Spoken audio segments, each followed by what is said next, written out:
ദേശസ്നേഹത്തിന്റെ വക്താക്കളായി ഇന്ത്യയുടെ സൈനിക നടപടിയുടെ ആഹ്ലാദം എന്ന നിലയിൽ തിരങ്ക യാത്രയുമായി മോദി സർക്കാർ ഇറങ്ങുന്നത് പല ചോദ്യങ്ങളും ഉയരാതിരിക്കാൻ കൂടിയാണ്.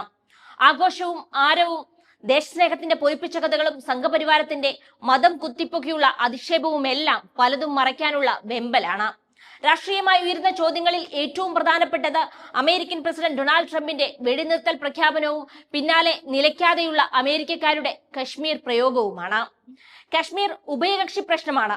മറ്റൊരു രാജ്യവും അഭിപ്രായം പറയാൻ വരേണ്ടതില്ലെന്ന കാലങ്ങളായുള്ള ഇന്ത്യ എന്ന രാഷ്ട്രത്തിന്റെ നിലപാടിൽ മോഡി കാലത്ത് എന്തു പറ്റിയെന്ന ചോദ്യമാണ് അതിൽ പരമപ്രധാനം. മൈ ഡിയർ ഫ്രണ്ടിന്റെ ആവർത്തിച്ചുള്ള കശ്മീർ പ്രയോഗത്തിൽ ഇതുവരെ ഒരു ആക്ഷേപവും പ്രധാനമന്ത്രി ഉയർത്തിക്കണ്ടില്ല. പഹൽഗാം ആക്രമണത്തിന് പിന്നാലെ അന്താരാഷ്ട്ര സന്ദർശനം നിർത്തി ഇന്ത്യയിലേക്ക് എത്തിയ പ്രധാനമന്ത്രി കശ്മീരിൽ പോകാതെ ബീഹാറിലെ തിരഞ്ഞെടുപ്പ് വേദിയിലേക്ക് പോയതിലും ദേശസ്നേഹത്തിന്റെ മോദി ഗാഥയിൽ നിന്ന് തെല്ലും വ്യതിചലിച്ചില്ല സംഘപരിവാർ. വെടിനിർത്തലിലേക്ക് കടന്നപ്പോൾ അതിലുണ്ടായ ചോദ്യങ്ങൾ കേന്ദ്ര സർക്കാരിന് നേർക്കാണെന്ന് വ്യക്തമായിട്ട് ധാരണയുണ്ടായിട്ടും വിദേശകാര്യ സെക്രട്ടറി വിക്രം മിശ്രയ്ക്ക് നേർക്ക് പോർമുഖം തുറന്നവരാണ് സംഘപരിവാർ. വിക്രം മിശ്രയുടെ കുടുംബത്തെയും പെൺമക്കളെയും എല്ലാം വരെ പുലഭ്യം പറഞ്ഞും തീവ്ര വലതുപക്ഷം രംഗം കൊഴിപ്പിച്ചു. ബിജെപിയുടെ മോദിയും മോദി സർക്കാരും ഓപ്പറേഷൻ സിന്ദൂറിന്റെ ക്രെഡിറ്റ് തങ്ങളുടെ നേട്ടമായി ഉയർത്തിക്കാട്ടിയപ്പോൾ പൊക്കവുമായി വിവരങ്ങൾ ജനങ്ങളിലെത്തിക്കാൻ വാർത്താ സമ്മേളനത്തിൽ വന്ന വിക്രം മിശ്രി വെടിനിർത്തൽ എന്ന തീരുമാനത്തിൽ കുറ്റക്കാരനായി. സ്വന്തം സർക്കാരിന്റെ നയ തീരുമാനത്തിൽ ഉദ്യോഗസ്ഥനെ കുറ്റക്കാരനാക്കി മേനി പറച്ചിലിന് മാത്രം ബിജെപിയെ പ്രാപ്തരാക്കുന്ന അതിദേശീയതയാണ് കാവി പാർട്ടി ഉണ്ടാക്കിയെടുത്തിരിക്കുന്നത്.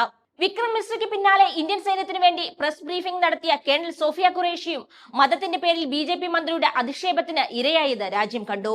ഇന്ത്യ എന്ന മതേതര രാജ്യത്തെ ബിജെപി കാണുന്ന വിധം വ്യക്തമാക്കുന്നുണ്ടായിരുന്നു മന്ത്രി വിജയ് ഷായുടെ പരാമർശം. നമ്മുടെ സഹോദരിമാരുടെ സിന്ദൂരം മായ്ച്ച ഭീകരരെ അവരുടെ സഹോദരിയെ തന്നെ വിട്ട് മോദിജി പാഠം പഠിപ്പിച്ചുവെന്നാണ് ബിജെപി മന്ത്രി ഒരു വേദിയിൽ പ്രസംഗിച്ചത്.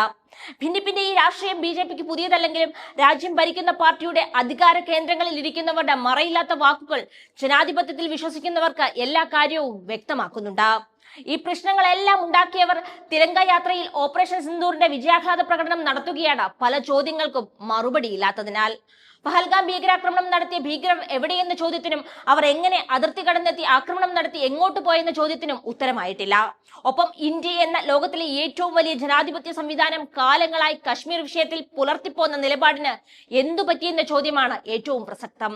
ഒപ്പം അമേരിക്കയുടെ പാക് സമീപന നിലപാടിൽ ഭീകരവാദം എന്ന ഇന്ത്യ ആവർത്തിച്ചു പറയുന്ന വിഷയത്തിലെ മനഃപൂർവ്വമായ മൗനവും മറകൂടാതെ പുറത്തു വന്നേ മതിയാകൂ.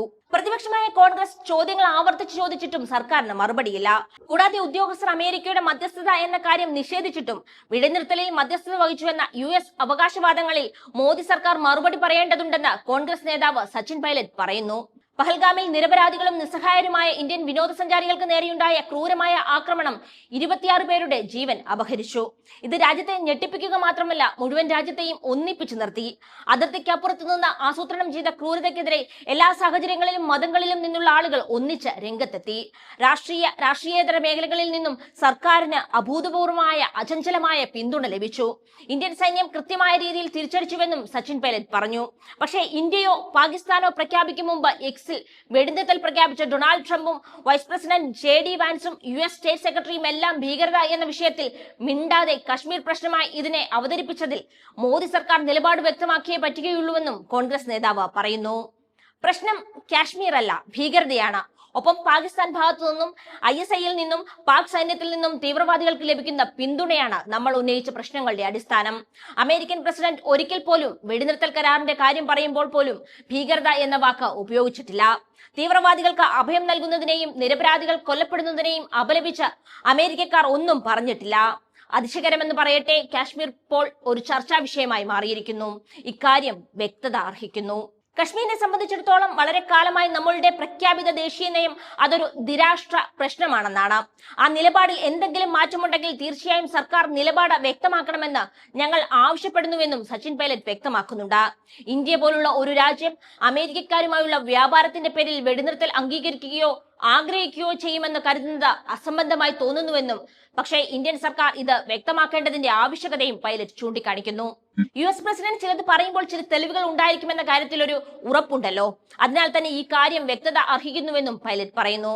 കശ്മീർ വിഷയത്തെ അന്താരാഷ്ട്ര വിഷയമായി ചർച്ചയാക്കാനുള്ള ശ്രമം ഒട്ടും നല്ലതല്ലെന്ന മുന്നറിയിപ്പും കോൺഗ്രസ് നൽകുന്നുണ്ട്.